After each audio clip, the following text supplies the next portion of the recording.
Welcome to Simpler Bible, a daily journey to biblical understanding. Today we are in the last two chapters of Jeremiah. I'll tell you, chapter 50 and 51 of Jeremiah together, that's a really long read if you're trying to do the last three chapters of Jeremiah all together. But chapter 51 and 52 today of Jeremiah, and God is using, there's two things that are happening here. God is using Jeremiah to prophesy the destruction of Babylon. That's chapter 51. And then chapter 52 gives us a summary of the destruction of Jerusalem and what God had done. So anyway, here we go. Chapter 51, the destruction of Babylon. Thus says the Lord God, behold, I will stir up the spirit of the destroyer against Babylon, against the inhabitants of Leb-Kamai, and I will send to Babylon winnowers, and they will winnow her, and they will empty her land when they come against her from every side on the day of trouble. Let not the archer bend his bow, let not him stand up in his armor, spare not the young men, devote to destruction all her army. They will fall down slain in the land of the Chaldeans and wounded in her streets. For Israel and Judah have not been forsaken by their God, the Lord of hosts, but the land of the Chaldeans is full of guilt against the Holy One of Israel. Flee from the midst of Babylon. Let everyone save his own life. Be not cut off in her punishment, for this is the time of the Lord's vengeance, the repayment that he is rendering her. So he's telling all these other nations that Babylon has destroyed, including Israel and Judah, particularly Judah, to flee from Babylon before God destroys it. It's time to get out. It's time to leave. Babylon was a golden cup in the Lord's hand, making all the earth drunken. The nations drank of her wine, and therefore the nations went mad. So, in other words, Babylon was the tool in God's hand by which he brought judgment on some of these nations, similar to what God did with Assyria that we saw in Isaiah chapter 10, where Assyria was the club or the saw, the rod and the staff lifted up against the nations. And it says, suddenly Babylon has fallen and become broken. Wail for her, take balm for her pain, perhaps she may be healed. We would have healed Babylon, but she was not healed. Forsake her. Let's each go to our own country, for her judgment has reached up to the heavens and has been lifted up to the skies. The Lord has brought about our vindication. Come, let us declare on Zion the works of the Lord our God. Sharpen the arrows, take up the shields. The Lord has stirred up the spirit of the kings of the Medes. So Persia, the Medes and the Persians, that's who's going to destroy Babylon. We're going to see that ultimately in Daniel chapter 5 is where we'll see that primarily, Daniel chapter 5 and then into Daniel chapter 6, that the Medes and the Persians will come to power and they will destroy the Babylonians. And so look at what it says again, verse 11. Take up the shield, the Lord has stirred up the spirit of the kings of the Medes, because his purpose concerning Babylon is to destroy it, for it is the vengeance of the Lord, the vengeance for his temple. So catch this. Judah is wicked. They've rebelled against God. They're listening to false priests and false prophets. And as a disciplining measure, God brings Babylon against them to discipline them and take them into captivity. But then God goes, how dare Babylon raise its hand up against my people and raise its hand up against my temple? I'm going to destroy Babylon for reaching out against my people. Now, here's the thing. The Babylonians were not serving God. They're idol worshipers. But God used the Babylonians in the same way he used the Assyrians to accomplish his purpose for Israel and Judah. And now the Babylonians have lifted up their hands against Israel and Judah, and now the Babylonians are going to be destroyed for that. It's what Micah will always say. He's like, look, he goes, I don't ever want to be on the side that's against Israel, because eventually God gets that side. Like eventually God destroys the side that's against Israel. And so that's what's happening here to Babylon. Did God use Babylon? Yes. He used them like a cup of wine to cause drunkenness and discipline in the world, just like he used Assyria. But what happened when the king of Assyria elevated himself in pride? God wiped out Assyria. What happened when Babylon elevated itself in pride? God wipes out Babylon. So that's what's going on here. He's going to destroy them. Here's what he says in verse 17. Every man is stupid and without knowledge. Every goldsmith is put to shame by his idols, for his images are false and there is no breath in him. They are worthless, a work of delusion. At the time of their punishment, they will perish. This should again make you think of Psalm 115 and Psalm 135. Not like these is the one whose portion of Jacob. He is the one who formed all things. There's the creator aspect again. And Israel is the tribe of his inheritance. The Lord of hosts is his name. You are my hammer, the weapon of war with which I break nations in pieces. With you I destroy kingdoms. With you I break in pieces the horse and its rider. With you I break in pieces the chariot and the charioteer. With you I break in pieces man and woman. And with you I break in pieces the old man and the youth.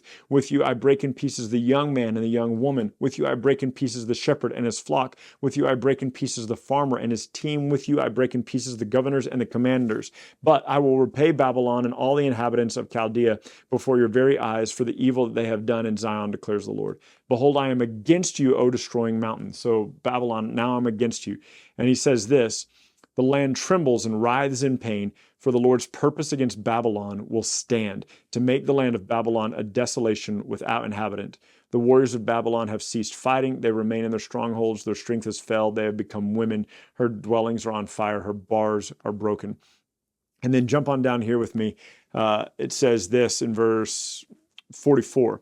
I will punish Bel in Babylon, and I will take out of his mouth what he has swallowed. The nations shall no longer flow to him. The wall of Babylon is fallen. Go out in the midst of her, my people. Go out of the midst of her, my people. Let every one of you save his life from the fierce anger of the Lord. So it's time to escape Babylon. Do not let your heart be faint, and do not be fearful at the report you heard in the land. When a report comes in 1 year, and afterwards a report in another year, and violence is in the land, the ruler is against ruler. Babylon will fall for the slain of Israel, just as Babylon has made to fall the slain of all the earth. And then it says this. I want you to jump all the way down here. The last 4 verses of chapter 51. Like I said, chapter 51, very long chapter. It says, Jeremiah said to Sariah, when you come to Babylon, see that you read all these words and say, O Lord, you have said concerning this place that you will cut it off, that nothing will dwell in it, neither man nor beast, and it shall be desolate forever. So you take the scroll, which is Isaiah 51, you take this scroll and you go into Babylon and you proclaim this destruction for Babylon, read these words to the people of Babylon. And then he says, when you finish reading this book, tie a stone to it and cast it into the midst of the Euphrates and say, thus shall Babylon sink to rise no more because of the disaster that I'm bringing upon her. And so he does this. He writes this out on a scroll, gives it to his servant. The servant goes into Babylon. He reads what we call chapter 51. Here's the destruction of Babylon. And he ties a rock to it, throws it into the river Euphrates, and it sinks. And he goes, thus will sink Babylon, never to rise again. And so he proclaims these words and then throws the scroll into the river. Now, why is that significant? Okay, so Babylon is obviously this physical nation that came against the people of Judah, but Babylon is also a city of Nimrod. Nimrod was this man that we see back in Genesis, a mighty hunter before the Lord, and he built Babylon. You might remember Babylon from Genesis 11. What do we see in Genesis 11? The Tower of Babel, right? This is where the people had pride in their heart. They were going to make a name built up to heaven, and Babel becomes Babylon, built by Nimrod, who is contrary to the Lord. What does that have to do with anything? Okay, so we see Babel formed back in Genesis 10 and 11, but what you might not know is that Babylon is also used in the book of Revelation, and the Queen of Babylon, and Babylon is used as a term symbolic of everything that opposes God. So when the Bible talks in Revelation about Babylon, it's not talking about the nation of Babylon. It's talking about all the things that are false, that are opposed to God. And in Revelation 18, I have it here, but in Revelation 18, there is the destruction of Babylon is prophesied. And this isn't the nation of Babylon. This is the spiritual Babylon, that which is God's enemy. And it says this in Revelation 18, verse 21. It says that the angel of the Lord takes a stone and throws it into the river and says, thus is Babylon sinking, never to rise again. So Jeremiah is prophesying what's going to happen to the physical nation of Babylon, but he's also prophesying what's going to happen to spiritual Babylon in Revelation 21, when the angel declares, as he throws the rock into the water and says, this is Babylon sinking, never to rise again, that spiritual Babylon will never again rise up and will never be an enemy of God anymore. In fact, in Revelation 19, the saints who are gathered around the throne of God, Revelation 19, they begin with worship. And do you know what they're worshiping God for? The destruction of Babylon. Again, not the physical nation in the days of Nebuchadnezzar, but there will come a day that the saints gather around the throne of God and give God glory for the fact that he got victory over spiritual Babylon, the spiritual enemy of God.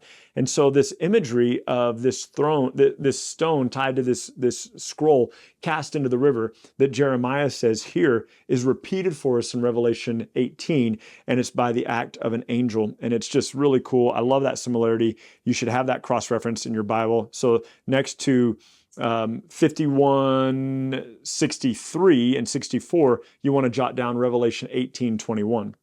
and vice versa. Now, chapter 52 takes us back in time a little bit, and it's going to give us just a quick recap of the fall of Jerusalem. I'm not going to read this whole thing, but it says this in verse 1 of chapter 52, Zedekiah was 21 years old when he became king. He reigned 11 years in Jerusalem. We already knew that. His mother's name was Hamutal, the daughter of Jeremiah of Libnah, different Jeremiah.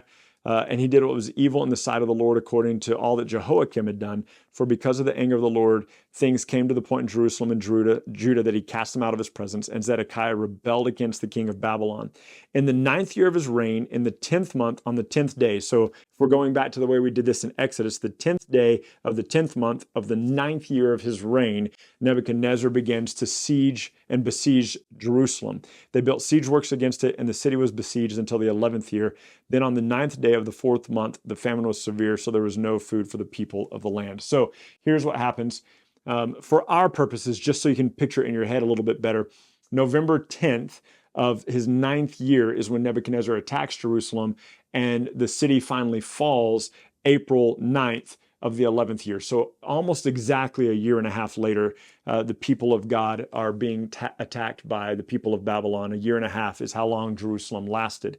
And it's in that time period, that year and a half, where Jeremiah is cast into prison, where the people are trying to kill him, and those kinds of things in that year and a half period. And so the city is destroyed. The king of Babylon, here's what it says, verse 9, says, they captured the king, Zedekiah, and brought him up to the king of Babylon, and he passed sentence on him. The king of Babylon, that's Nebuchadnezzar, slaughtered the sons of Zedekiah in front of his eyes, and then slaughtered the officials of Judah at Riblah. And then he gouged out the eyes of Zedekiah and bound him in chains. And the king of Babylon took him to Babylon and put him in prison until the day of his death. Now, you might remember that the last 6 years of King Zedekiah, that's the first 31 chapters of Ezekiel. Remember, Ezekiel's in Babylon. He's a young prophet. Jeremiah's in Jerusalem. He's an old prophet. In Ezekiel 12, you need to go read this, Ezekiel 12, 8 through 13, Ezekiel prophesies the destruction of Jerusalem. And he says this, he says, the king of Zedekiah will be led away in shackles. Sorry, the king Zedekiah of Jerusalem will be led away in shackles and be brought to Babylon, but he will never see it. So Ezekiel says Zedekiah will be brought in shackles to Babylon, but he'll never see the land. And then what we're told here is that the king of Babylon gouged out the eyes of Zedekiah before he brought him to Babylon. So Ezekiel's already prophesying that, yeah, Zedekiah is going to come to Babylon, but he won't ever see the land. And that's why, because Zedekiah, by the time he got to Babylon, had been blinded.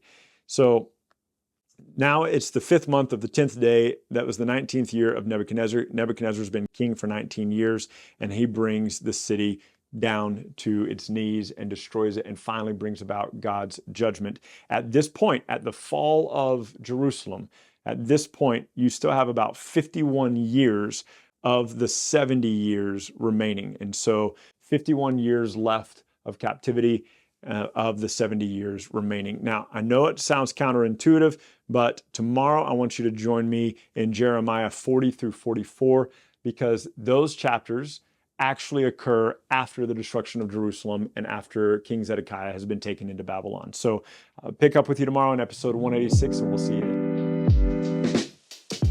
Thank you so much for journeying with us today at Simpler Bible through another section of Scripture where we come to know and understand God a little bit better. Look, if you're brand new to Simpler Bible, we have all sorts of resources available for you.